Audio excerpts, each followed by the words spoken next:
Okay. He- The intro. Hello, everyone, and welcome to the third episode of the Ample Sample podcast.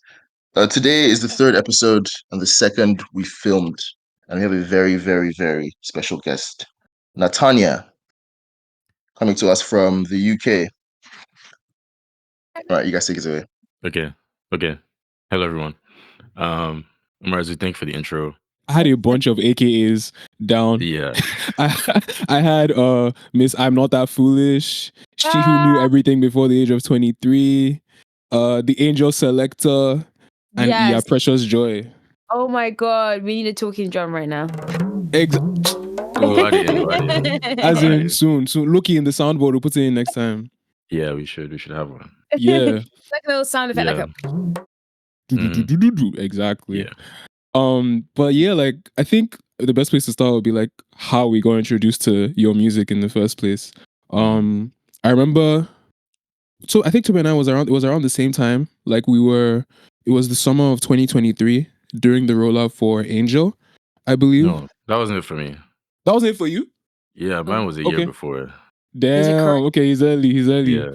For me, it was during the rollout for Angel, and I remember Toby sending it to me and being like, "Yo, like you need to tap in. This is really good." And I was like, "Okay." And then I played the video, and then I'm not sure if the beat, like in the teaser you had the beat drop, but like I just heard the like beat for it, and I was like, "Oh shit." Yeah. Oh shit. And then I just sat up, and then like when it dropped, I've been on the boat ever since. So like I even wore this jersey because it's like it has some of the colors from Sora. It's like the black, like the maroon right here. It's like we're repping. You're on theme. Exactly. So what about you? Cool. For me, one of my friends that lives in the UK. I feel like I was thinking about this like recently, and I feel like that's why. I guess maybe that's why everything happened like that, because he lives in the UK, and then he saw one of your videos on his For You page, and then he sent it to me, and he told me about the song. It was Foolish, and I was like, oh, this is really good. And then it was just in my like songs, and like it was a song I listened to here and there, and then I saw, and then Angel, was it Raining Tomorrow? Angel. One of those was coming out, and I was like, oh wow, I know this person. And then like I started listening more and more, and like I don't know, I was like, we were like super obsessed with that album, because even our first episode, like we measured it like 10 times. We was like, oh yeah, this was like this song I listened to the most, or this song I listened to the most. But yeah. Also very cool. It's amazing. I was in like first year at the time, and then second year later with Angel. So to hear like how it was reaching you guys is amazing. I mean, putting the faces to like names or even numbers too, it's really cool. Yeah, I think the way, and then the reason how like why this episode started in the first place, where I think I had just come to Lagos. I was at like a family dinner and we are all just like chilling, and then it was at La Taverna, and I remember seeing like my brothers and I, we kept on seeing people that we knew from different points in our lives, and like usually like you just text, I'll like text a friend and be like, yo, like this person isn't that crazy, and then I just it wasn't worth. None of them were like, I wasn't like, I don't want to talk about this right now. And then we move outside because like my cousin really wanted to see the view. And we're all sitting down, and it's like, you know how you crack jokes about artists you like, where it's like, when I go here, like I'm going to see this person. And so I think maybe like at some point, I'm like, don't worry, like I'll see, like we'll see Natanya live soon. It's not that big a deal. Then I turn to my left, and I see you like sit down, and I turn back, like so my brothers were like, what's wrong? And I was like, no, like there's just, and I just said, I can't talk about this right now. So I texted Toby and I was like, I need to go say something. And then obviously I said hi, and like, we reached out on Apple Sample, and like now we're here. So, and then that leads us to our first question, like your time in Lagos, like how was that? Right. Well, I honestly just feel like it's fated, because I mean, I met you, Shay, and I met you guys, through this experience, and I just connected with so many brilliant people. It is a hot spot for like art, culture, and like expression. It really reminds me of like maybe like a New York or LA in the 90s, where like things are starting to come together, but there's still a lot of open space and like land to like occupy. And you're just seeing like new ideas, whether it's like music or like fashion. I mean, my stylist is from Lagos as well.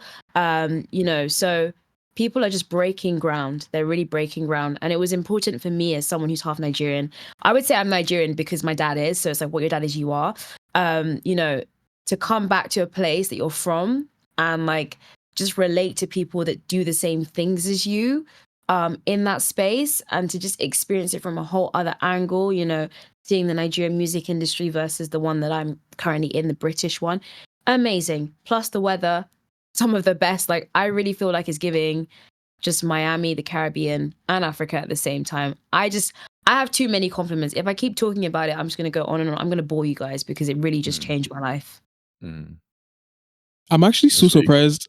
Yeah, I'm surprised you have like a good, like, the weather was a good thing, because usually when everybody goes back to Lagos, they're like, guys, like so hot, so like much. Exactly, like the heat is like terrible. I live in Louisiana, so it's like over the summer it's even hotter than Lagos. So Wow. when I came back, it felt fine. I was like, I mean, this is pretty chill. I mean, lucky Louisiana, that's cool. Yeah, but it's hot though. It's okay. So weather-wise, I guess, but it's really humid. But like, I think the only good thing I can say about Louisiana is like the food. The food is really nice, but like everything else, like this is deep south. In all its with everything that comes with being in the deep south. So yeah, like let's not like linger on that too much. But Lagos was also where you did that was you did your first live show in Lagos during that trip. I did. Yes. What was the like organization for that? Like, was it planned way before you came, or like did they like were you there and they were like, Natanya, I have to get you on your show? I think, no, you know what? It was the second. Honestly, like, I think it was a big shock to people that I came, because a lot of people didn't even know I was Nigerian. So it's like, what the fuck, Natanya's here. So if you're not allowed to swear, whoops. No, but just to see that I was in the place, I think things just started to shift. And I got a message from Zamir, and he was just like, we would love to have you in the lineup. So it was crazy how everything just came together. It was not organized at all. I was rehearsing the Moose for 23 in my hotel, and when I get there, I saw there wasn't even stage space. So it was just like, get up here and play the songs, y'all. Yeah. And the timing as well. Like, I remember you saying that, oh, you'll be here, I'll get on at 1:30, and I got there like, I think I got there at 12:30, and then 1:30 came, and it's like they were still doing, when the DJ's like, exactly, like the DJ is just trying to get people going and everything, and I was like, what's happening right now? I had to push everyone out the way, just get a rectangle open and make the space so that people could really meet me and know who I am, even if it's their first time. It was really important for me to just like make it a moment. And even though there were technical difficulties, I think it still had that electricity because it's a whole new environment. I never dreamt that I'd even be playing in Lagos. It's just like that, never in the years of my life, So to even preview a song there was crazy. And like, even like though it was packed, it was like uncomfortable. Like they literally had to lift me onto the stage. It's like seeing the picture from an aerial view was like, wow, that many people in the room and they heard it, that was crazy. Yeah. What do you mean lift you? Bro, they're just like the entrances were blocked because it was just that teaming. So someone had to literally lift me by my shins onto the stage over the sofa, and I had to run. And like by the time I left that place, my shoe was actually broken. That I really did, like I did it. Like I did it. You hustled, yeah. And it's like you even got good pictures, because I know there was one where like you were posting about like how you did your first show, and then there's one picture of you like on like a turntable and your leg is also on the turntable as well. And I was like, this is fucking crazy. Like it was like that picture really made me laugh. Oh man, I had to. You have to make the most of it. That was a cool place. That lounge was cool. Yeah, exactly. It was nice. I saw one of Toby's friends, Liz. She actually videoed you performing Dangerous, and she had posted it on her story. Like she like posted a snippet of you performing. Yeah, like she was like, this is really nice. So I was wondering, apart, was Dangerous the only song you performed, or you had time to perform? I did a bit of 23, but I just thought, like, the way the crowd was, you really have to read crowds when you do this. And like, it is about giving them a good show, and people seem like their feet were tired. That was the thing I could sense, because my feet were tired. So I thought, 23 is a song where if this concert space is like actually being respected, they can actually give you the respect back and tap in, but it just wasn't that. So I went straight to Dangerous, because it's like, I know that's something that people can just clock into, they don't have to sit, they just have to be like, okay, let the song happen today. Yeah. So based on that experience, another show in Lagos, yes or no? It's my home country, so I would love to. I've seen that show, then the native land thing happen, you know. So you just got to make sure that you have your protection. That's what I'm going to say. Yeah, okay. Or like do like an intimate show. Like we have like this. There's another artist, Lady Donley. She did like an anniversary show at Oh my God. yeah, like this bar called Bature. It was really like, I think there were like maybe 100, 150 people. And it was really nice. It's like, you know, because like it's not like hundreds of people. Like you're not like packing. It's like one person. Short show is cute. It's nice. And like I don't know. We had a really good time. Like if you're a good performer, like regardless of how big the crowd is, like everyone is going to have a good time. Exactly. You know, it doesn't have to be a festival. And don't get me wrong, I love the hype. Like I love packed rooms. But it's just like you want everyone to be having as much fun as you are. That's the whole point. So you guys left. Toby was in Houston. I left at like, I really tried. I stayed till like 4 a.m. Like I was really there. And I think what was I went, okay, so I had to go to Ibadan the next day on a train. Oh, man. Yeah, it was a family trip. And like we had to leave, the train leaves at like, I think 8 a.m. So once it was 4 a.m., I was like, I'm barely even. So literally I got home, showered, slept for 2 hours, and then I had a full day the next day. Yes, that was the whole thing. But like, I don't know. I'm glad I saw the videos. Like, I will see you live at some point. Toby's seeing you live soon. So it's like, you gotta have your first experience. You know, I posted the Rema meme thinking that I was really gonna come on at 1:30, but it didn't go that way. Next time. You being Nigerian makes me curious though. Do you have a Yoruba name? I do, actually.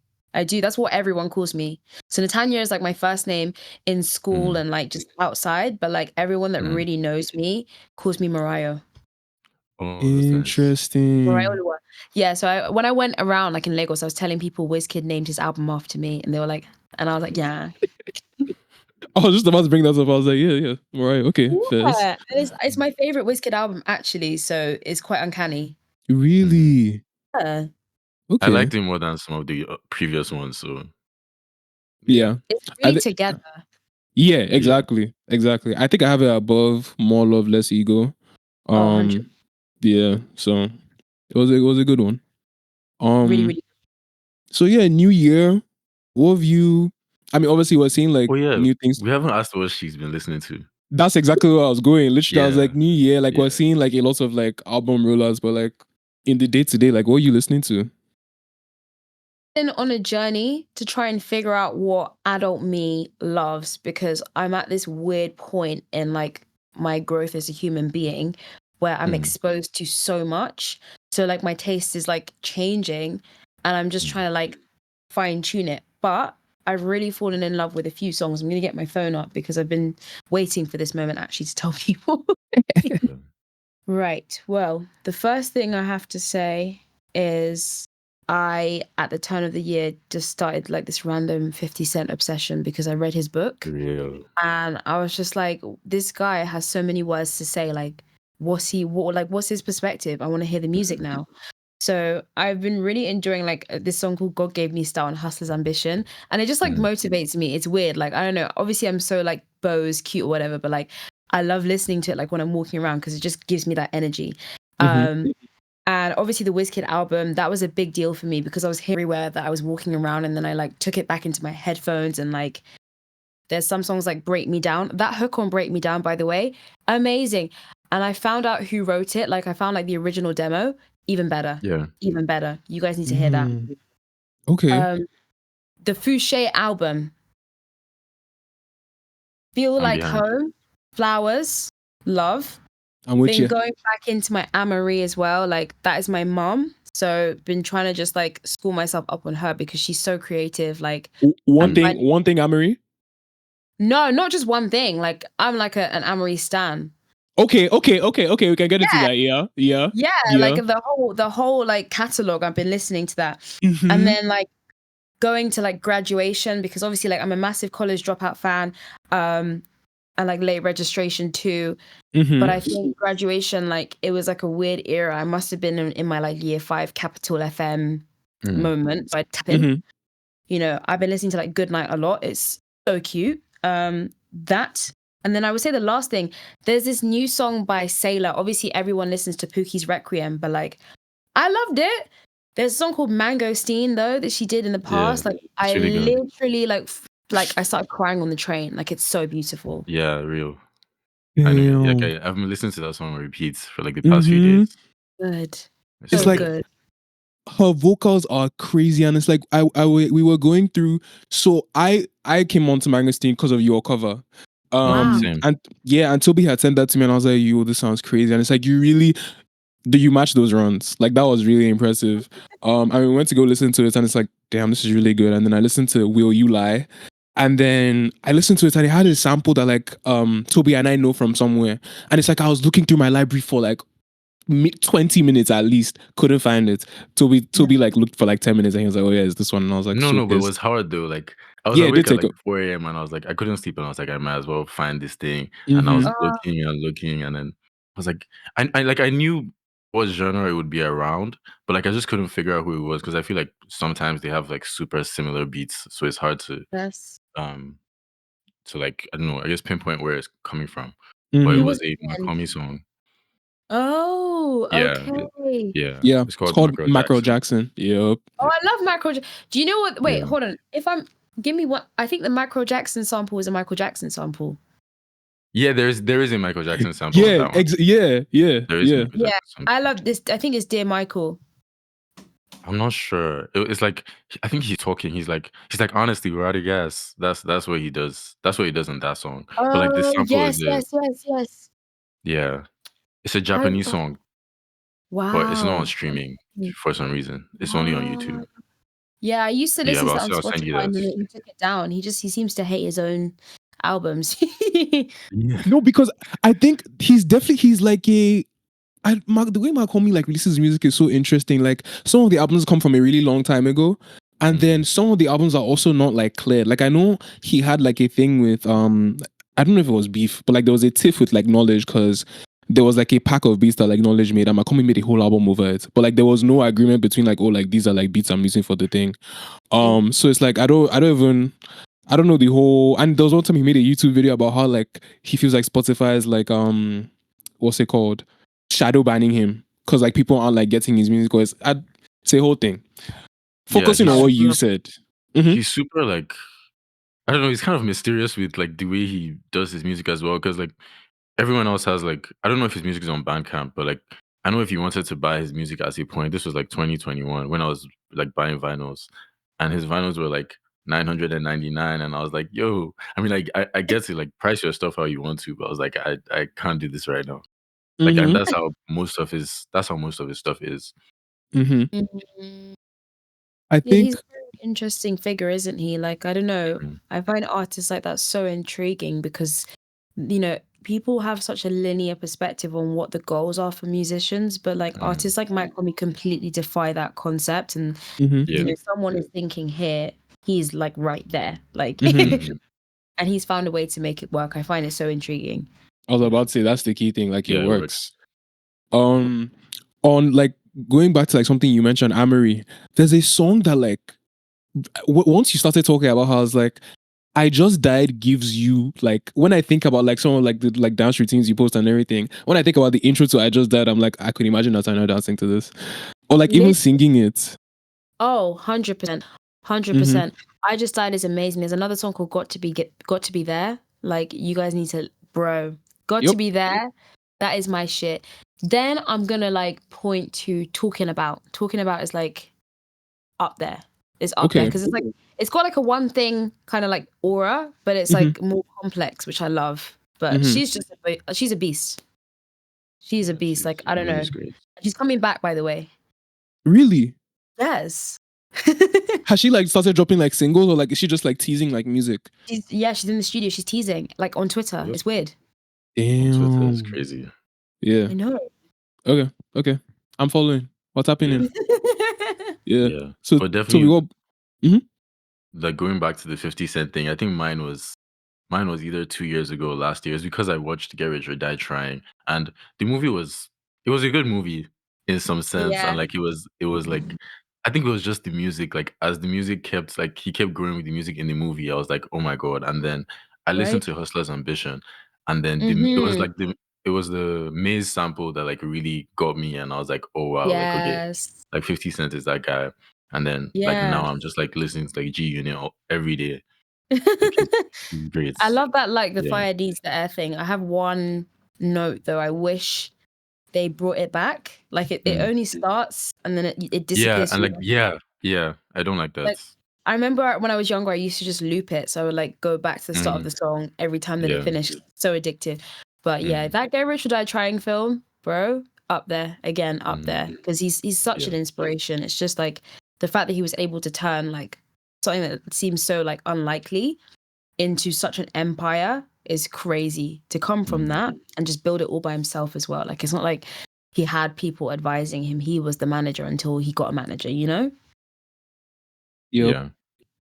Speaking of what's it called, like looking at where he came from and like looking at what he made, touching on you, like whoa, talking about what's it called, you and your journey. Pause. Talking about you and your journey, like what like specific like moments from the beginning can you like put together to kind of like give us a picture of how you started with music? Right. It's weird because music is like it's like been part of the fabric of my body, like I feel since I was born. So every time people ask that question, like I start from different parts, I start from different ages. But I've been learning to play piano since I was 4. So that's the very beginning. But like the interesting thing about me is I'm kind of dyslexic when it comes to sheet music. So I don't know if this is even something that people speak about often, because I don't know if that like people want to do research on it or anything, but it's a kind of dyscalculia. So I can recite but struggle. However, I have perfect pitch. So when I was younger, I was like doing classical training, trying to sight read, kind of failing, but using my ears to learn these really complex things. And I got to about grade 6. And when I got there, I just think I reached a point where I was like, this music isn't really speaking to me at this age. I know I'm going to need it for later, but I don't love it. And I want to use something that plays to my strengths a little bit more. And I found jazz. So I started like going to Saturday school where I'd learn these pieces and perform them every Saturday. And that is like, that's specific to my skill set, like transcribing, listening, playing things. That's what I'm amazing at. And when I discovered that, it was like quick fire. Then at the same time, I'm doing music GCSE and we have these computer rooms at school. So my teacher was teaching us how to use Logic. When I learned that, it's like an addiction. So I was like, hated sports, didn't want to do netball. It was like either or. I would go every lunchtime to the computer room and I'd be making beats until the end of school, make more beats. Then I'd go and practice the piano. Then he taught me how to connect the microphone to the computer and record yourself. Once he did that, like, so that was the beginnings of like learning to be this person that I probably have become today. But when it comes to music releasing and like just career, it happened by accident. I used to go to this friend's house and record things, and I came up with like Sunset Melody when I was about 16. Put it on Spotify. I didn't even put it on Spotify. He did, because I didn't have that aspiration. I was like, oh yeah, sure, like you can share it. And about a year after, lockdown happened, and I'm coming home from school one day, and I've done a few like jokey TikToks about like COVID and stuff and like school shutting down. Find my sound on it and I'm like, oh my god, guys, I can use my own song as a sound. That was the TikTok. That's literally all I wrote. And like obviously nowadays people are manufacturing those moments, but like that was genuinely just like me brain farting. It went viral. And then I know, like I did it again, and like, you know, I was distracted in lockdown school because we had to do Zoom lessons and I didn't really want to focus, so I just make beats and then like put them on TikTok and they get a good reaction. Keep going. We landed where we are with Foolish and Angel, really, and that's the main story. I think there's been a lot of ups and downs in between since then, but that is the origin. That's the origin. Yeah, that makes so much sense. Like the sight reading thing, because I used to play saxophone I played for a while, and I could always listen to a song and then just start playing it after. But like my mom really wanted me to learn to sight read, and I would go for music lessons. I was like, bro, this is just not working. Like It's it not just me. wasn't working. Like just play the song for me and like tell me what key it's in, and I could probably play the song. Like I feel like I don't remember what we called it, but like the do re mi fa sol la ti do thing, like that was really English for me. Okay. Like it made so much sense in my brain. Yeah. Yeah. No, because you can do a lot. I was thinking really complex pieces. Like when people say I play by ear, I get it. Like, you know, yes, you play by ear. But I was there like learning like Chopin, Rachmaninoff. I had the sheet music in front of me and I'd listen to it and like work slowly. By the end, be playing it just like a proper, concert pianist. I really took it seriously. I just couldn't get with the like sight to fingers. I don't think my brain's wired that way, Yeah. It's also interesting that you mentioned how like you had to like during music GCSEs they actually taught you how to use Logic, like because I know like back in like because we went to high school in Nigeria, like Toby went to the US after a while, but like the idea of like a teacher teaching me how to use like Logic. a DAW is crazy to me. Like that wouldn't, because like most of what you're doing is like maybe like there'll be one guy in class that's just like, oh yeah, I make beats, and then maybe like if you guys hang out on the weekend, he'll show you how he does it, and like maybe you do something on GarageBand, and then you guys will learn like that. But like it was Probably never really take like me seriously as well. exactly, probably won't take it seriously, and it's like because of how people are like around, like especially back home around like people that are trying to like make music. It's like you even be too shy to even tell somebody that like you make beats. So it's like for it to be like baked into like y'all's curriculum like that, to where like you can actually just learn it if you choose to take a class, is like really cool. I think that was back then though. Sorry. You're fine. I don't think people are as like hostile to anyone in for lack of a better word, just making art or making music or making films. Like I don't think there's any stigma anymore. Yeah. There. I think it's still there. Pardon? Like we didn't hear you for a second. She said it's still there. Yeah, I think the stigma is still there, but it depends on where you are. I was very lucky. So I went to a girls' school. It was a grammar school and it was just so small. And I think the ethos was all about just encouraging the girl to just try their hand at anything and believe they could succeed. So when it came to the arts department, like they took the plays really seriously. They took the music really seriously. We had a really great department. And I'm really grateful for that. I had a teacher called Mr. Chernick. And he just like anyone that took an interest, he would show them. So yeah, I even think like it must have been the year that I did GCSEs. It's like diversifying a bit because I know like music education can be a bit elitist and like not everyone's had the classical training, but some people still want to express. So Logic was really cool for the kids that like weren't, grade 8 diploma pianist, they didn't want to make concertos, they wanted to make songs. So it was helpful, very helpful. But it's such a shame to hear that about like just like how it is in like Nigeria and like telling people that you do things like that. Like you have to kind of keep it hush hush until, I didn't know that was the vibe. But like you said, like times are changing. Like honestly, I think like and it's different because when I went back home, like there was like way more like cooler stuff to do. Like I know like there was like an artist workshop that was organized, and like just went there and like you're like with different people that like enjoy similar things to you, and like you're all interacting, and it's like different media like people are into. It's like you have painters, you have people that like are into like printmaking, you have musicians. And it's like not something that I was like that's aware of like when I was also just younger, and maybe I didn't like go out enough to see what was going on. Like I'm only just speaking to my experience. So but yeah, it's definitely opening up, and like people are more like accepting of the arts. So yeah. I think it's just yeah, that's also true. Money, like just to like get the Do you know why like that's so funny? Because people like Davido, and like I won't use the other example just because like it's a little too relevant. But like people kind of hated Davido for having money when he was making music, right? But like if you don't have money and you make music, it's also kind of like, oh, look, why are you making music? Because like it doesn't sound as good as it can sound, if that makes sense. And like people will get on you for that. And like that was another thing. Like as a child, like your perspective really changes finding out how expensive making art is. Because I just thought you would just sing. I didn't like learning about like EQ and like even just like my podcast setup right now and like all my camera stuff. Like it's like I was like, oh wow, this is serious. Like everything, like art is so serious. Yeah. Yeah. And it's an investment. The world is so expensive by itself, and I definitely think when you make the transition to adulthood, you have this thing at the back of your head that's always wondering, like, is what I'm doing like financially safe? Like, is it fiscally, It is difficult. It is difficult. Yeah. We almost forgot to do exactly. Yeah, so Shane, you can go first. I think this year has mainly just been me. Before I even start like jumping into like new stuff, I'm just like revisiting like which albums did I say I was going to like really tap into last year that I didn't. So it's like Jamila Woods has an album called Water Made Us. That's been really nice to listen to. I think Liv dropped Poor Daddy last year as well. Yeah, so like I've also been, because then I was listening to well, I just had her music videos playing with a friend like over the Christmas break, and like I remember like a song from Poor Daddy came on and I was like, oh shit, like I should go back to this. And then there's this like other R&B artist that like called India Ari.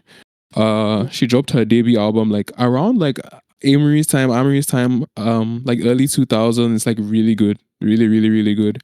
And then 454 dropped Cast of a Dreamer on SoundCloud like late last Has been year. super Then he fun. now exactly he put it on streaming this year, and it's like the pockets he was in are just like like there's a couple of things that are like really different to like what I'm used to hearing him on. Like he's actually like singing like on Spike's Hotline. Globetrotter is a little more like old school hip hop. And then Jadacy as well. Jadacy dropped an album.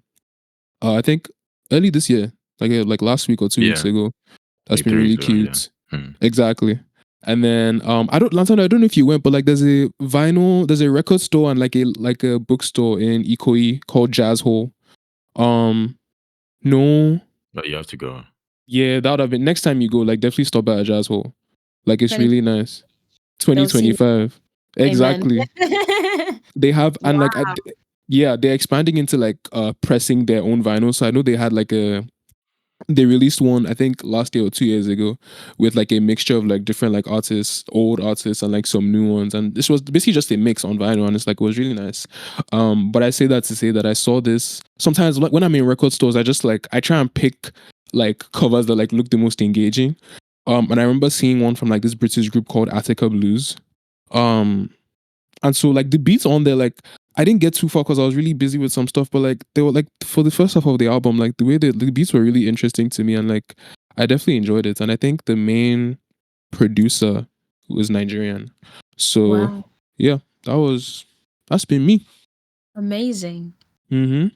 Yeah. So for me, I've been listening to a lot of T Dramos, but this started.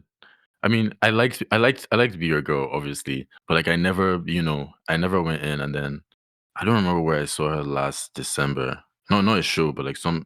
I don't know. I was just like, wait, she probably has albums I haven't listened to, and then I listened to Clairvoyant, and that was amazing, and I loved how like there were lots of familiar beats and samples from other artists on there that really made me want to listen to more. And then I listened to Complex Simplicity, and then that was like my shit.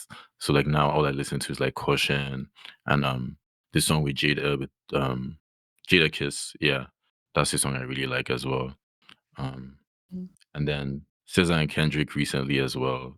They've been in my ear more than normal. And then Shirley Brown, because I watched the Stax Records documentary. And then I'll say like some like Nigerian calypso music from this 70s, 60s. Yeah, around there. Like I didn't know we had that kind of music, and then I found it Nigerian one day. calypso is so weird. Like I've Yeah, never. it's That's really crazy. fun. We'll Because send you my some mum is stuff. Trinidadian as well, so that's like a Yeah, complete like mesh of like the honestly, two cultures. Nigeria has everything. It's crazy. Like we actually have everything. You can And then put anything you want in the world in Nigeria for real. yeah, Mhm. yeah. Mhm. And then Duran Bernard. That's also someone I've enjoyed a lot. Yeah. I feel like Duran Bernard and Ian Isaiah, like I have them in like they're like Yeah. in the same corner of my mind where it's like just like Yeah. two like amazing vocalists that like we don't talk about them enough. Like we really Yeah. don't. Like I mean Duran Bernard like has like a couple songs with Kate Renata that sound really good. And Ian Isaiah and like Blood Orange as well. Like they go together real bad. Like but like Natanya, like with any artist that we mentioned that like made you, I saw you perk up at Tidra Moses. Yeah. Because I'm a massive fan of her. I love the album. I think it might be Clairvoyant. Is it the one where she's like facing the moon? She's wearing a In the red red dress. dress. Yeah, Thank you. yeah. No, wait, no, that's Complex Simplicity. Okay, complex. Yeah. Yes, it is Complex Yeah. Simplicity. But there's a song on there called Take Me that I just like. Yeah. I'm in love with, and like that branches into Raphael Sadiq, and I've been going into a lot of like his stuff because obviously he produced Yeah. 16 Carriages by Beyonce. Didn't even know that. Mhm. So I had to just go back and Yeah, do I a didn't know deep that. dive and like listen to some more Tony. And I found another song called Rifle Love, which is like an answer to Take Me Back. Take Me. Mm. Like it I'll check that sounds out. just like, yeah, sounds just like it, but like just amazing production. I think you guys should listen to it. Defo. Definitely will. We do this thing where we make playlists for every, like, to go with every episode we release. So I'm just, as we're talking, I'm just like, this playlist is going to hit. Like, it's Yeah. like the inspos are going to go crazy. Wow.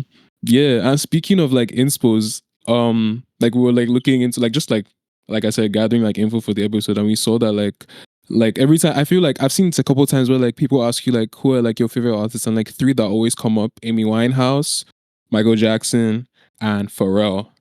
So yeah, like you can like expand more on those, and like I was thinking like what albums from them do you like go to first, and like which other like what's it called, icons do you also like count as like your inspo? Making it so difficult. Yeah, wow. That list always stays the same because they're foundational to everything that I've ever written in my life. But like I think of Amy as like the lyrics and the voice. She's just got the most mesmerizing sound. Like when she sings, it literally puts you in a trance, you know? I think of Michael as just like he translates attitude into music. Like he's like theatrical. He's like a camp theatrical dude, and his songs have like the most interesting production. And they just he really like gets into the art of project and journey, you know. And then like Pharrell, it's just about, again, like expanding that world and like spitting color out of every single song that he makes. Like every song is a moment. It's telling you its own story. The song is singing to you, like, you know. That's why I love all of like weird choices he made as well, because obviously a lot of Pharrell beats were made on like Yamaha keyboards, and I'm a massive Yamaha like fan. So just to hear like some of the biggest hits of this century, like coming from like the primary school, you know, he made the most of what he had, and I love that about him. And I think a lot of my production choices like echo that same ethos. But in terms of albums, Amy Winehouse, I have to say, Frank is like foundational. Like Frank is like breakfast. Like you can't go without breakfast, you know what I mean? But then when you get to Back to Black, I think you get the artistry coming out and the storyline. And obviously people like some mermaids, that's what the fan base is called. I would consider myself a mermaid. Really? They like to kind of like big up Frank over Back to Black, because obviously it's like the before everything and it's less commercial. But Back to Black is just that. It's just that piece of music, and it's got some of the deepest songs, even the ones that people don't know, like Addicted is an amazing song. I love that. And then there's also Lioness Hidden Treasures. I remember like being 14, like on nights before school, listening to that like in the bathroom. And a lot of those songs changed my life too. A lot of like her outtakes with Nas too. Like I'm just the biggest Amy Winehouse fan. I could write an essay on her, literally. Yeah. With MJ, obviously, again, it's the same problem because he just won so many times. Like, how do you score every single time that you put something together? But I have to say, and it even gets hard, I'm gonna have to go with Thriller. Okay. Thriller. Classic. But then no, because then there's Bad, you know? But I also like, I just think Michael Jackson is an artist who, like, if he was still alive today, I would be the one still buying his merch, like even when he's 80. Because it's like, I just like everything he made. I don't even have a top favorite. I just think everything that he is.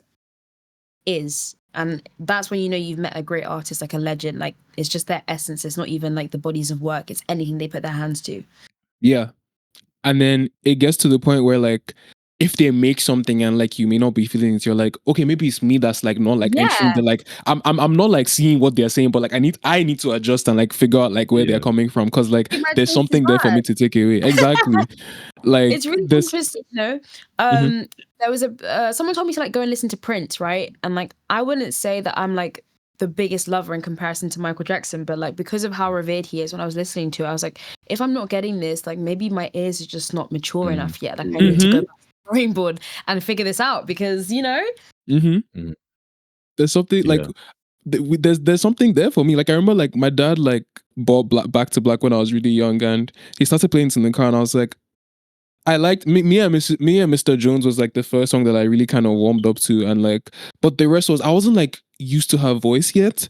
And then I don't know, one day Tears Dry on their own, just like I was like, damn, like okay, I get it now. Like I was like, I get it now, and it's like that's an album that like I know that regardless of whenever like I revisit it, I'm going to find things that are like really going to like stay with me, and I'm going to really like and with Pharrell, like that's someone that like I knew like later on in life, like where he started. Happy was definitely not my introduction to him, but like I would say like around like the Blurred Lines era, like where he was like getting a little bit more vocal, and like he did the Joint album with, I don't know if it was the Joint album, but he was working with Daft Punk a little bit more, and they did Gust of Wind.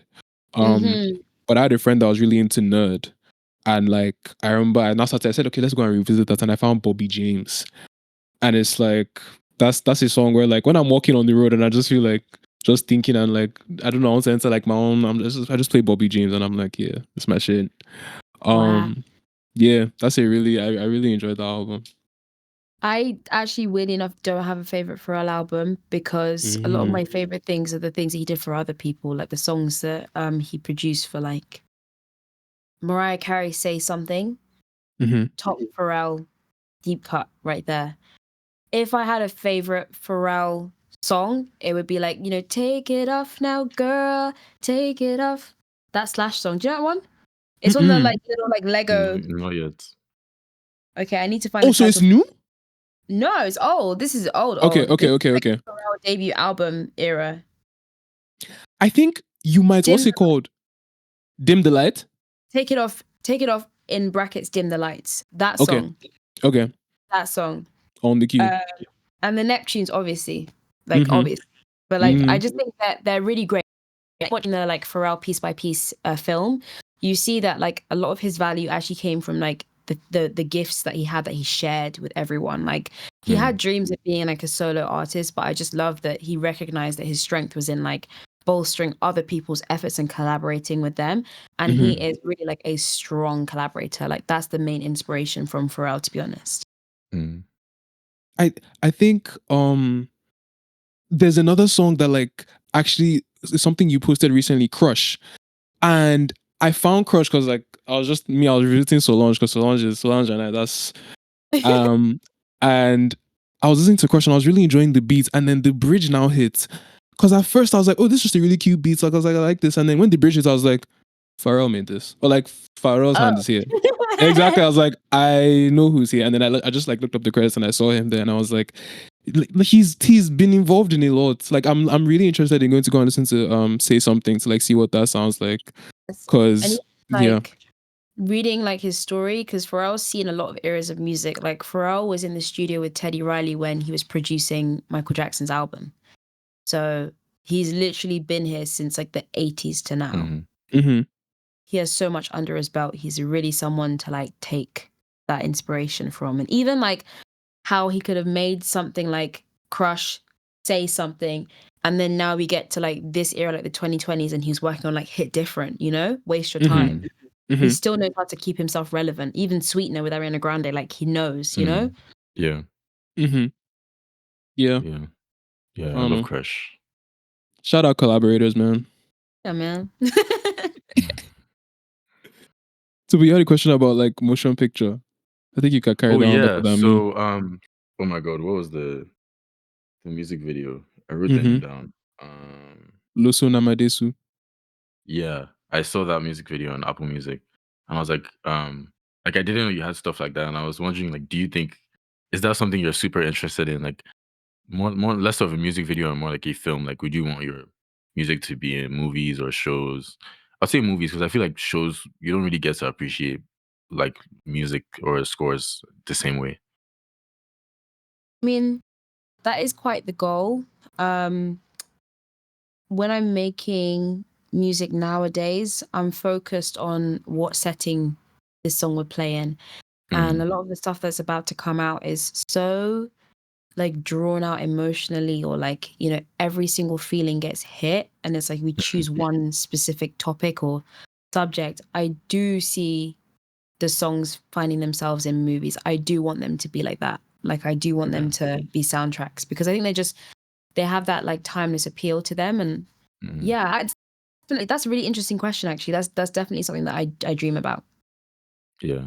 Okay. We'll definitely love to see that happen. Yeah. Have you ever watched a movie and like been like, oh shit, like I think like this song of mine would like really like go in with like this particular scene?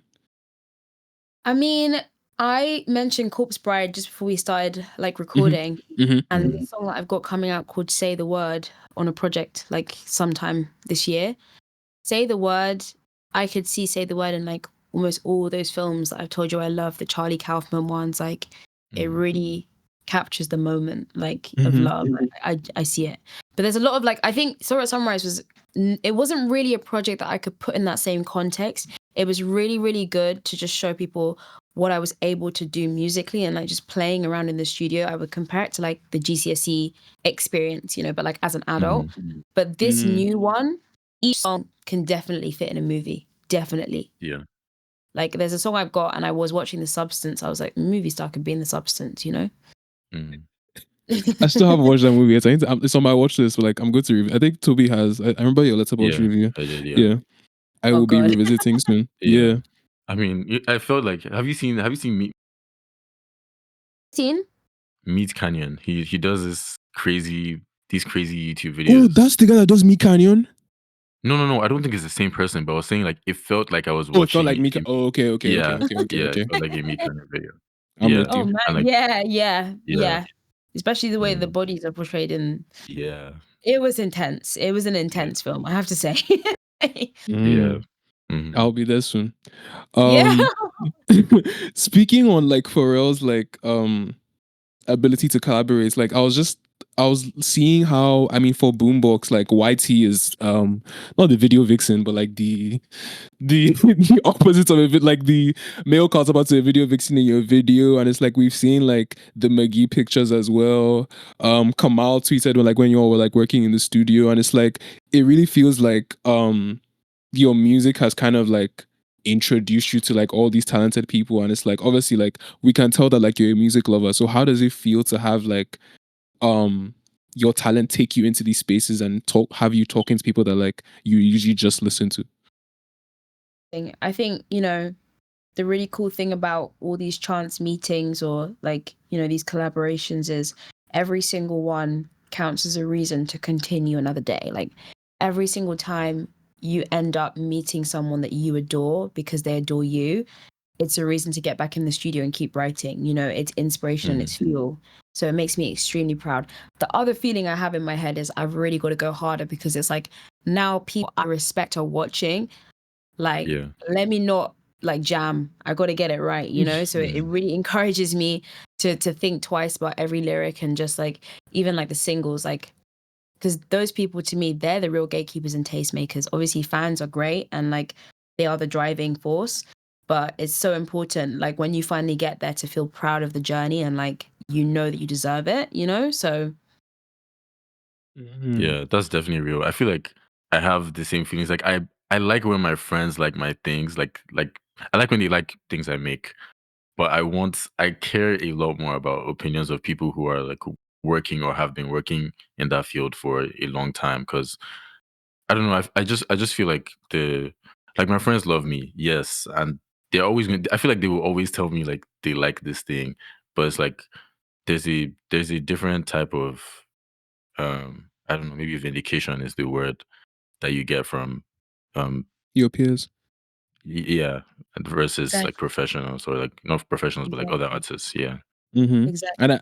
And there's definitely like a bias that comes from like I always, because like, obviously you send me your stuff, like there's always like a tussle in my head where I'm like, okay, like I always feel like I have to be like as honest and as supportive as possible. So it's like I'm not going to be like, oh my god, this is nice, but like I'm not going to say this is bad. Like I'll say something like, oh, like I was wondering what would look like if you did this. Do you get what I mean? Or like you're doing a really good job, but like, so I don't have like the space to just like be like blunt, Yeah. But speaking of like the artists that you've met, like McGee was the one that really stuck with me, because like on the last episode we talked about who we listened to, and like he was like in my top 2.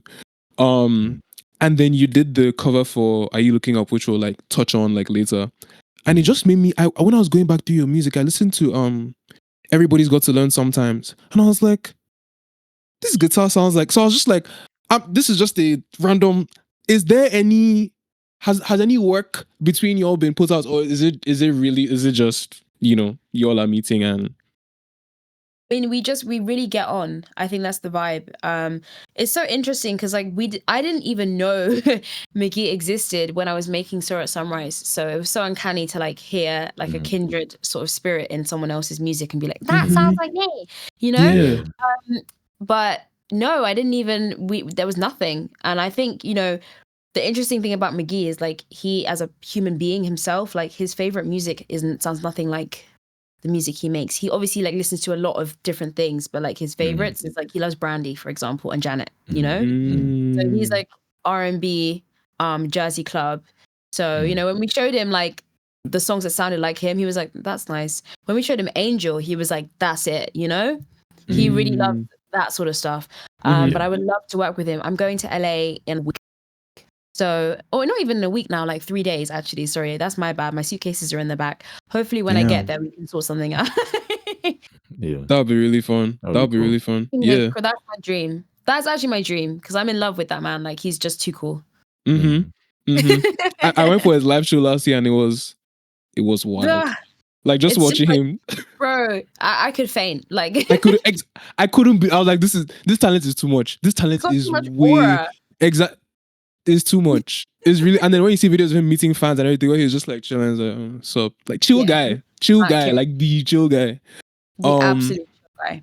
Yeah, but that's like the moments I'm curious about. Are there any like moments to like where you had like met like a fellow artist that like you especially cherish, or like had you like really like be like, whoa, like what just happened? Think about this.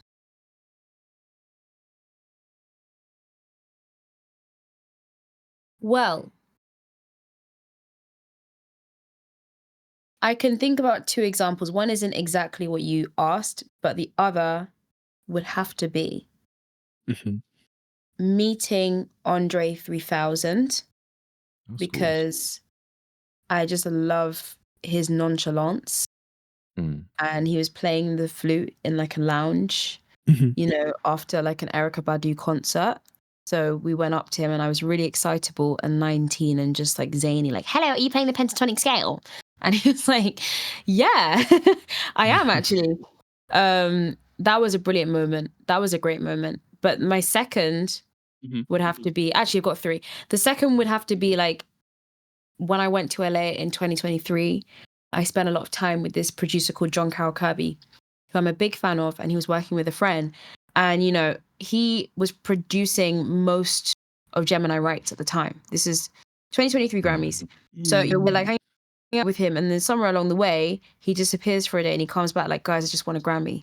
And it's like, oh. That's cool. That's wild. That was the story. And that was the first time I really like thought, okay, there's a pathway to getting what you want to do. Like you can achieve things, Someone right next to you's done that. You could do it too. Ray. Okay, I've actually got a list now. I just have like I have really bad object permanence, guys, so I forget things really easily. And when I start talking, I remember. But I met Ray. I literally started to cry in the toilet afterwards because I think she's such an inspiration, and she's brilliant woman. Such a great talent. The last one is Tyler. So Tyler, the creator, liked a video of me playing piano on my Instagram. And I don't know how he found it because I had no followers at the time. It was probably like just before Raining Tomorrow was coming. So that was the moment when I was like, wow, Yeah. Do you remember what you were playing? I was playing Indecision by Sampha, but it was like the Yamaha little like DX setup that I do. And I had the by side and do. Yeah. So that was cool. That was really, really cool. Damn. Those are some good picks. Those are some, because it's like, for me, when I see people, I don't even meet that many artists. When I see them live, like when they're just there, I'm like, what's happening? Just like, like, what do you mean? Like, I saw Tyler Wireless in 2022, and it's like, I was like, you're right there. That's him. Like, it's like, it's okay. If there's so much closure that comes with like meeting somebody that you, or even like Toby and I have seen Mike a couple times, like when you go and see him and you're just like, oh yes, dog, like you're like right there. And it's like, when you're a good performer, it's like even better. It's just, good. Like, I don't know. It's always lovely. It's always lovely. So lovely. It's so lovely. And it's just so affirming. It's just like, it's one of the things about human nature that should never die. Like human society needs to keep that one alive because it's inspiration for whatever you do. They're on stage and they're right next to me. I could go to my job and try a little bit harder this time in my shift. It's like, keep pushing. I saw Beyonce live. Keep pushing. And yeah, speaking of being on stage, you're about to be on stage with the short tour with Noah Guy. And before that, there was a submissive tour last year with Destin Conrad. And I remember you talking about that and how like being with him was very nice, and he was a very like comforting person to tour with. So it's like, what like things did you learn from that tour that like, I mean, I know the Noah Guy one is like 2 shows, but it's like different parts of the country. You're still traveling and performing like the sets with new people. So it's like, what things did you learn from like the Europe tour that like you're going to like carry with you for this one? The Europe tour was the transition from being someone that just shares songs on TikTok to like cross over into a job, you know? We're in a new era. The decade like finally began, in my opinion, in 2024. And music is gonna change again. And that tour was like the biggest message to me that if you want this, you have to be about it and you have to do the work. Because touring is hard, you know? Touring is like one of the most taxing experiences I've ever had in my life. And I've gone camping. I've done like, you know, like vigorous exercise. Touring takes out of you. It's like taxing your sleep. It's taxing your muscles, your voice as well. And you're an act, remember? So you got to show up like 12 times with the same happiness. Like, yes, you know, regardless. And like at the time, you know, I had like crazy stuff going on with my manager. Like she left us in Berlin, so my dad had to come and help me finish the tour. Wow. Real experience. But it was a moment where I literally had to like look in the mirror and ask myself, do I want to do this? And when I finished it, that was the message back saying yes, you know, even if I didn't know 100%, the fact that I stayed is like, yeah, you know. But it just taught me that, and professionalism. Plus, you're gonna hear in the next project, like the vocals, it taught me how to sing. Like, I wouldn't be able to sing if I didn't go on tour. I'm gonna be real with you, because like all of a sudden you're like, oh my god, this is gonna be filmed. Like, I need to make sure that I'm not That's a singing wrong, you lock-in. know? Yeah. I need to sing properly. And I started doing like all these vocal lessons and like just doing covers again, singing and like practicing. By the time I came off, like those runs were running. No, Okay. that's real. Like, I feel like a camera and a gun, I feel like those are like the 2 most Oh intimidating my things God. to be in front of. Because I film people all the time. And like they're always making mistakes. And I'm like in my head, I'm like, yo, like chill, like it's just me. And then like we started making reels for Ample Sample. And I'm the only one in the room recording myself, and it's like 15 takes. And I'm like, why is this so hard? Like it's my camera. It's not even, I don't know, there's no one else in the room. But yeah, definitely super intimidating. I mean, it's like, it's a difference between like TikTok, you know, being a place you could do it 100 times before you post it, you know, to making sure those skills are a part of you and like they can't detach, which is what everyone was actually asking for. But it's not easier, it's harder. You have to make sure that you are the act. There's nothing that you can dress yourself up in. You have to be able to land on any stage. Even when I go to LA now, like I'm still up here in my head, like how am I going to make this wow people? Because I don't have like metrics to help. I have like my voice, my body, and like the songs, you know, that's it. On the tour, like were there any particular, like what songs did people like really like respond to the Connect most, with, basically? Yeah.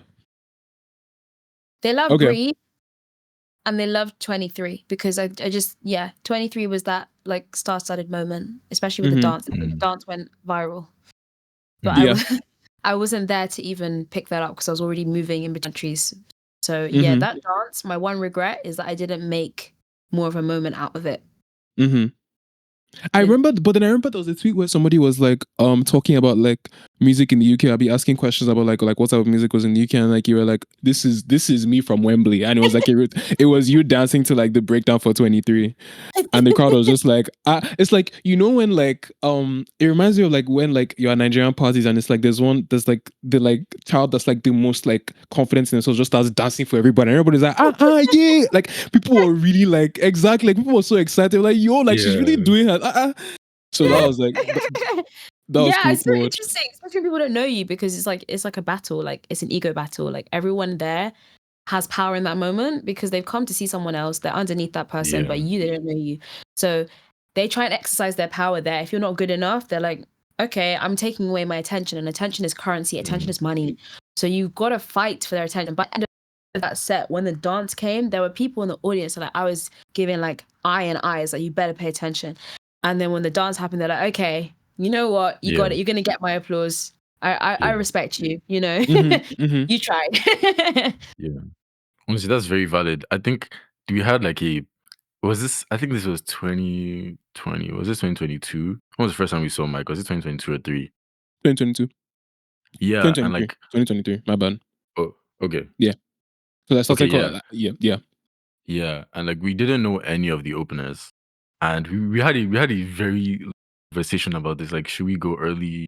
Should we go early? Because like I would say I didn't go for that many concerts before that because of where I lived. It was super like remote, and I moved to like closer to a bigger city, and I was like, and I just had like I don't know, I guess a revelation about like how I think about openers. Like I don't know, this is a hard thing to do, especially I think I'm also seeing how people respond to openers. Like I think now, like I get I'm like I'm like a little more more empathetic, but like I feel like I get angry when people ignore the openers. I'm like, this person is doing a seriously, I don't know, it's super brave. That's one. Cause I don't know, people are mean, especially crowds. Crowds are super mean. Yeah. And like openers are also a great way to find new music, at least for me, because people I've seen as openers have become my favorite artists over the years. So yeah. It's a real battle. People can be rude, but like it's I think like going through that will define the strength that you're going to develop through your career. If you can't take that, then you're not going to be able to take anything. Yeah. And like I love opening for people because I just think, wow, like this crowd, I don't have to stress about booking them, and they get the chance to see this. And I know my act is amazing. So it's like, I'm just going to be the best opener you've seen, you know, until I can book the massive, like 2,000 cap shows. I'm going to be the best opener that you've seen. I'm going to put my all into it. And I treat it like it's my own show. Like everything. I treat it like it's my call.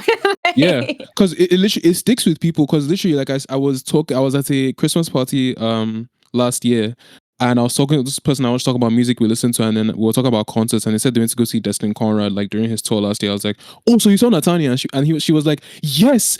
And then she just like you know when like you're meeting someone and it's like conversation is kind of like mellow, like you guys are still. Once I asked that question, she just lit up and like she just like started talking about. And so it's like it really like firsthand, like it stayed with people, and some people really enjoyed it. So yeah, that's beautiful. It's really amazing to me, and that show I loved. Like I really had fun.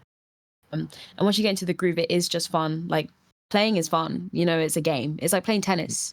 You just tennis, but you have to use your personality skills to get people to fuck with you, and that's even more fun. Like just trying to figure out what the right thing to tell this new crowd of people is. Like maybe you might learn a new language because you're in a new country, and just say one thing, get people excited. Like I remember we went to Lisbon, and like there was a technical difficulty, so we started mixing one of the songs as if it was funk, you know, and like just dancing to that, just like playing, and like you have to use your soft skills and be a real citizen of the world to get people to fuck with you from any corner, you know. Yeah, that's so funny. I was at a show. I was at not a show, but like a DJ set, and something was wrong with I don't know if it was the deck or the speakers, and it sounded very different. That's like the best way to put it. Like there was a crazy sound that kept repeating. But to me, I really enjoyed what was going on, and like I couldn't tell that something was wrong until everyone was like, "What's going on with the music?" And I was like, "Oh, you guys don't like this? Like this is I don't know. It just felt like a different take on a song that was regularly super slow." So yeah, definitely. I guess definitely like into embracing mistakes or what should be a mistake. Improvising, yeah. Improvising, like understanding when to switch direction, change song. So my like super question is like, do you feel like you had like a music phase? Like, you know, when like you're like, I don't know, like I definitely had one. Like I used to be that guy that would Snobbish. like, yeah, like maybe not snobbish, but like, for lack of a better example, like, oh, you listen to like Lil Baby, because this is kind of how the people are on Twitter. Like it's like, oh, you listen to Lil Baby, but like I listen to Mike, so like my music taste is better than yours, or like I listen to MF Doom, and like you like I don't know, whoever is super mainstream and big. Like, do you ever feel like you had a phase like that? I definitely think that I was a niche music fan for a long time. Because I'm just like, I'm subcultured off and I'm an internet baby. So being part of the internet meant like putting these subcultures on a pedestal and these underground artists on a pedestal. So I did have that era. But at the same time, I've always just been a lover of like what hits. So like, I never segregate by genre. If something hits, I'm going to take it. A great example is just like learning jazz and like having my life be all about jazz for like a year and a half. And, I'm like 13 years old. So it's like, you're really impressionable. That's all I'm listening to. Then I find Tyler. And like Tyler is like taking jazz music and just flipping it upside on its head and just like putting like all these 808s and like distortion. And I was like, exactly. Some people would say it's bad. But I was like, this is the bee's knees. Like, this is amazing, and I've taken the same approach. Even nowadays, like we've got new like underground rap coming out, even in this country, it's quite divisive. You've got like Conglomerate, like those sorts of tapes of Fimi Guerrero. But me personally, I'm a massive Fimi Guerrero fan. I just don't know if like aesthetically, like it aligns with me listening to that every day. But I love his music. Like I listen to that, and I love BK the Ruler. Like, and it's like this is like such a massive like throw from where I am musically. But I'll be listening to like BK, Fimi, like even Skywater. Carti, Skywater deeply on tour. I was like listening to Skywater every day. That's how I am. I just love every color of music. I don't judge. Yeah. But it is important though. I will say, if you want to make music or you're trying to like create some art, it's important to like understand where each piece of art lies in the canon and like where it lies in a hierarchy. And some art will like bring your perspective on what's possible. Like when I want to like get out of writer's block, I listen to jazz on purpose because it helps me. There's more going on there. It's not just like loops. It's like there's colors. But like when I want to have fun, I know I'm listening to a different type of music, so you've got to be aware of that. I don't really respect the opinions of people that kind of like try and equate, because there is a certain mastery to some types of music that isn't in others, and that's okay. But it's like, don't judge. It's not bad music. It's just not complex music. Yeah. I think that's definitely something that like started, because I had that phase as well. Like when Toby like wrote down the question, I started thinking, like what would I define that phase as? I know there was like, I had a friend back in like secondary school where like he was always listening to Lil Baby and I was always listening to Dave, and he was like, I don't hear all this story. Like I'm not like that was not what, like, come on, listen. So it's like we'll always like compare, like, and it was such a good, like it was so, I mean, when I would like take part in debates, it was so like interesting because like Lil Baby and Dave like cornered their own like niches in like the markets, where it's like both of them were doing like almost equally well. Like they're selling like similar amounts, but it's like the types of rap are like so different. So it's like we're really like at odds and being like, and then one day I was just like, it doesn't have to be like this. Like I could literally just like this. Like it's not that big a deal. Like why am I like? Because after a while you're just like, why is it? And I feel like the best Nigerian example is where it's like that whole thing with Davido, Wizkid, and Burna Boy, where it's like you have like people that just like choose one and hit the other, and it's like, but you could also just like all three. Like that's an Or I option don't that's know, been even if you don't available like to you. all of them, that's fine. Like it's just not that serious. It's not that serious. Like Never that serious. yeah. You do not have to I don't know. You don't have to fight over it. But But Mhm. I get it though. We as human beings, we're very like tribalist, and like I do think it's a sign. It's a little bit worrying as a sign that like there are people like me popping out of the ground, or like even yourselves, because one thing that was a mark of like culture in the past was like black and white. What's the word? Like just like a main culture and a subculture. That was so important, and the subculture like having like resentment towards the main culture like was kind of like part of the ecosystem. That's why we have punk music. That's why like pop music was a genre. And the fact that people are like quite, I don't know, it's like, maybe that's like not good, because it's just too wishy-washy. Like I respect people that still have strong opinions about music nowadays, because it's important. Like even Tyler like calling out Ian, I mean, don't know if I would have done that, but I respect the fact that Tyler knows who he is so much to a point where he's just like, this isn't for me. Yeah. Mhm. Yeah, definitely agreed. I think what was mine? I think mine was Mine was a little earlier. I think it was with Joey Badass. Like I had a thing where like I think this was when I finally started catching bars, and I was like, oh my god, like this is insane. And then I would just start like every time, like sometimes I wouldn't even listen to songs. I would just go read the albums Oh my on god. Genius Genius. Lyrics. Like I was that guy. And then I found Car, and I was like, yo, I've never like I don't care about I don't care about anyone else. And then there were songs he had, and I was like, okay, maybe I don't know. It was going back to the thing where you guys said there would be an artist you really like, and they have a song. And like, I don't know if there's something wrong with me. Like, why don't I like this song? And then Mike also, I think, for like in terms of like switching genres, like making things I wouldn't usually listen to. And I think we were doing it as well, like going from Rare to like Fuji 5K, and like the response for Fuji 5K was like completely. Everybody was like, go back to Rare, like go back to R&B. And I didn't at first I didn't like Fuji 5K. And then I think for me, what really helped me appreciate that song was listening to actual Fuji music. And I was like, oh my god, like I completely get this now. And then, like it definitely like opened me up to listening to anything I could. I would say I'll try everything once. Yeah. Like even if I don't Mhm. like it. Yeah. Because some artists are definitely like serious about their references, and it's like if you give them enough of a chance, you end up discovering new music. Like that's how like when we were putting together covers to talk about for the episode, like literally the playlist that we made of like the covers you have, it's so crazy that I made that playlist just so we had like we could access it easily. I looked this morning to get one more. You deleted everything. I was like, I'm happy I got everything on time. Yeah. It's but so yeah, like but then you like being so open with your references has literally like put me on to like more stuff to listen to and revisit. So it's like Yeah. yeah, like Toby said, try everything once. Yeah, like I was gushing over Nascent's album this whole weekend. I was like, oh my god, how didn't I know who this was? And then I checked the credits and I was like, I already listened to music he's produced. I just didn't know his name. Mhm. Yeah. I was shocked as well because it's the same for me. But Mhm. no, like I think covers, the way that I do the covers is just I want people to understand exactly who I am, and sometimes you can't say it enough because certain things will stop people from perceiving it any other way. But the covers like tell people, like for example, like a lot of people listen to like some of my early stuff, like, oh my god, it sounds just like Lauryn Hill, and I do love Lauryn Hill, but she wasn't even like one of the main like I would say like Amy. Yeah. But then you look at Amy's influences, and Amy was the biggest Lauryn Hill stan. So obviously, like there's a connection between them.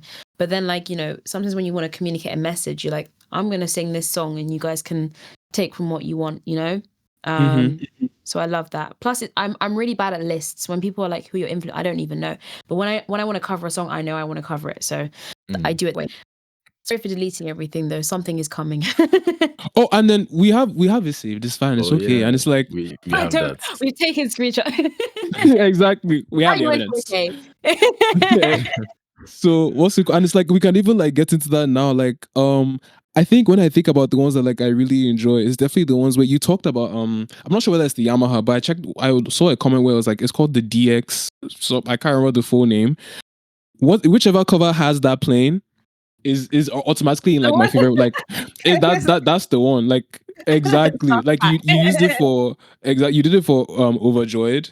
It was also for the Are You Looking Up cover.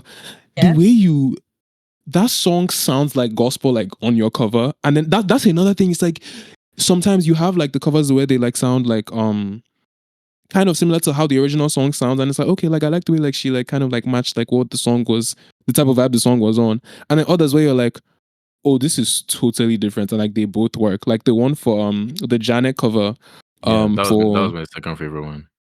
like when I heard, because I listened to yours and I was like, damn, this is really good. I don't see hell, and I thought it was going to be the same thing. Then the beats, and I was like, I didn't know it was this upbeats. Like I didn't know it was going to be this like up tempo, and that was really really nice. Damn, thank you so much. Yeah, I mean, I've always been doing that ever since I was young. Like that's how Everybody's Got to Learn Sometimes began. I just love to take songs that really speak to me and like put my own spin on them as much as possible. It's always boring to cover it the way that someone else has written it. You might as well just put some of your integrity on it. Yeah, exactly. Yeah. Toby, which other ones were like very like were really sticking with you? I'd say my favorite one was the mango. That was my favorite one. You got good Okay. taste. Yeah, and then I had to look up what mangosteen was as well. That was Is that a interesting. fruit?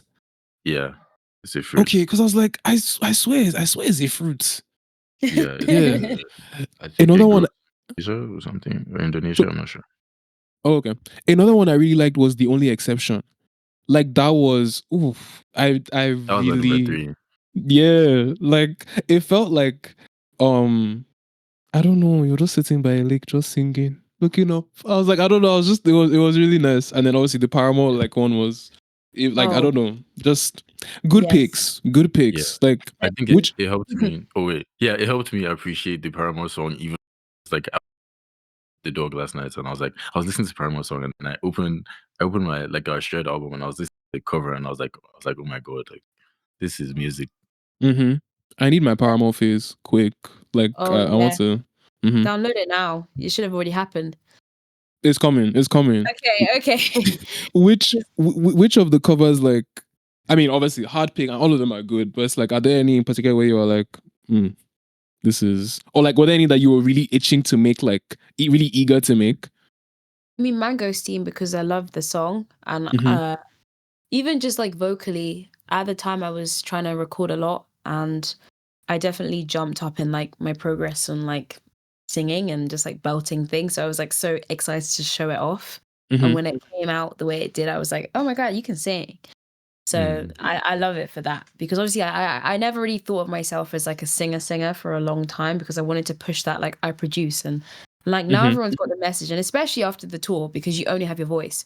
Yeah. I really wanted to make sure people saw me as like a vocal like powerhouse, someone to watch vocally, and like a lot of the covers are like showing that progression from just like communicating to actually singing.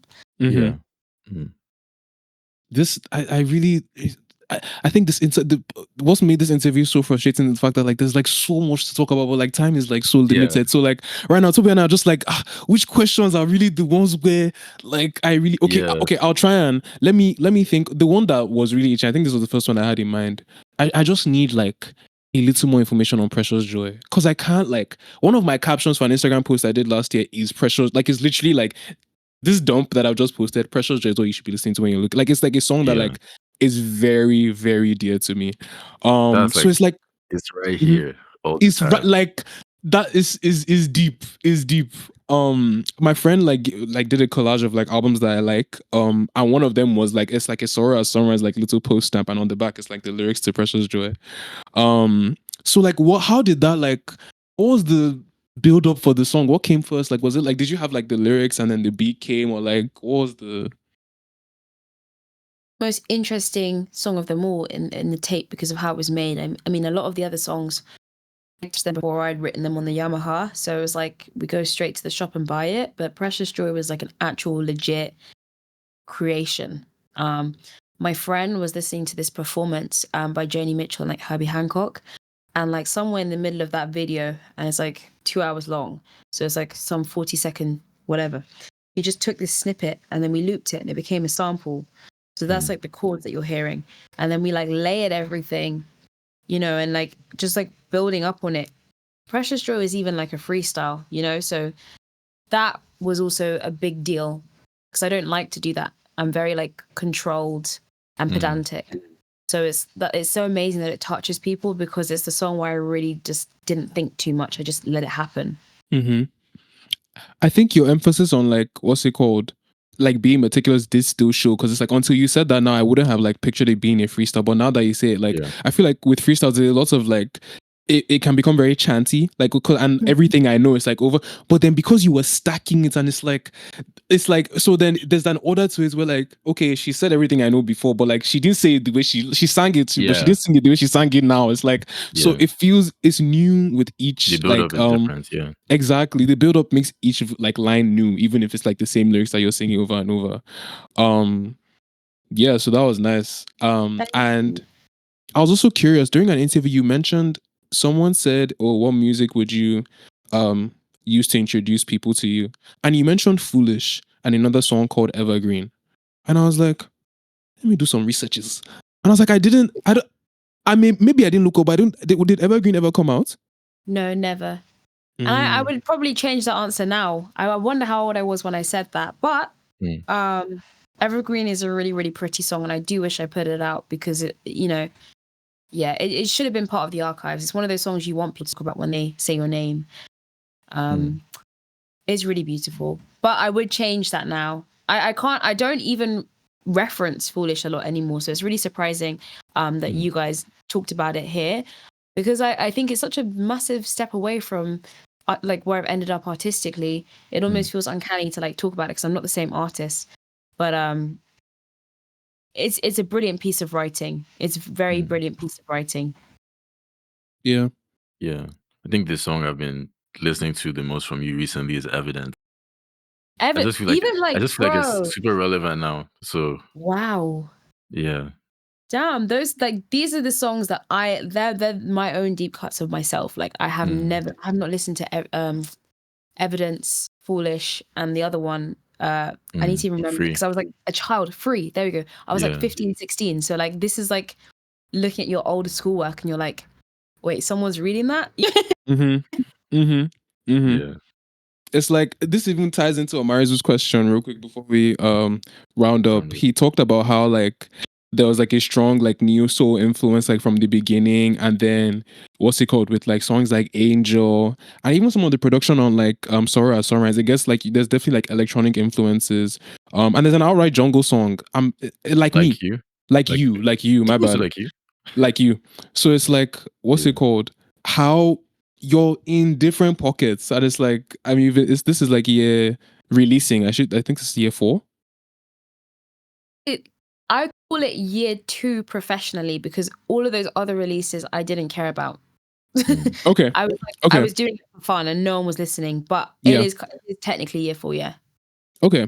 So would you so far, like how do you feel? Like do you feel like you've like, and I don't even, would you say you have like a better picture of like, oh, like this is like my sound, or are you still like guys, now I'm tapping into different pockets, like don't box me in yet? No, I've accepted where I lay in the musical canon. I think especially with this new tape that's coming, I definitely gained a sense of finality over it. And I think that it's just about where you want people to put you. And that's why people kind of struggle with this genre thing at the beginning, because you're a person and you're 3D and people are telling you, oh my God, I really get these vibes from you. Like, that's not my vibe though. My vibe is this plus this, you know? But now, like, the more listening I've done, the more working I've done on the music, I think it sits really comfortably in that R&B pop sphere. Like, and I think that's where I'm aiming to even like end up. Like, that's what I'm manifesting for myself. I want to just like put that R&B pop, like, but weird music with my extra touches into the mainstream and like let people enjoy it as much as possible. Okay. Yeah. I mean, I love everything, like neo soul, jazz, everything, but I do think that it's information for the future of the music rather than like the style itself, you know? Yeah. Yeah. Yeah, I think that's mostly it, other than just, I guess what would you leave us with for like what to expect for the future? Yeah. This episode is coming out late February. Do you say late February or early March? What's today? Yeah, late February. Okay, so is there? Huh? I finished your question. Sorry. Yes, I was just going to be like, is there any? So we know late tape is coming. Is there anything, knowing that it's coming out in late February, early March? Is there anything that like we can like singles? When can we like anything you can like let us know, Sha? There's a song called Daydream that's on the way, and that's going to be in March. Okay. It's amazing. But it's going to confuse people. I love to confuse people in between eras. It's a massive step away from everything. But it's epic. It's just epic. Okay, we're looking forward to that. Yeah. I hope you enjoy it. Stadium music. Yeah, I know. Since Omari's in here, can I let me do the guys? This was episode 3. Natanya, thank you so much for joining us on this. This was really fun. This was really fun. I can't wait to listen back and like just go over all the music we talked about. Like, I'm really excited for like just revisiting this and like putting this out there, having this be like a first piece of media for like us with our guests and like you like sharing like a bit more about like your references and like where you're at now. Yeah, thank you to anyone who listens, who watches. Listen to Natanya. I think plug yourself before you go. Yeah, like social media handles and everything. Yeah. Make sure you guys have a look at everything. Natanya 24s N4T4 NYA. And yeah, just prepare. This is probably going to be an amazing piece of archive footage when I win the Grammy. So and hopefully we can circle back when it happens. That's what we were saying on the last call. After the Grammy, we come back and we're like, so how's it been for the past Exactly. But you guys will have your own massive studio and stuff. I'll just be sat there on the really cushy. So exactly. It might be we'll be in person, sofas, like it'll be chill. We got Hollywood. We got Hollywood.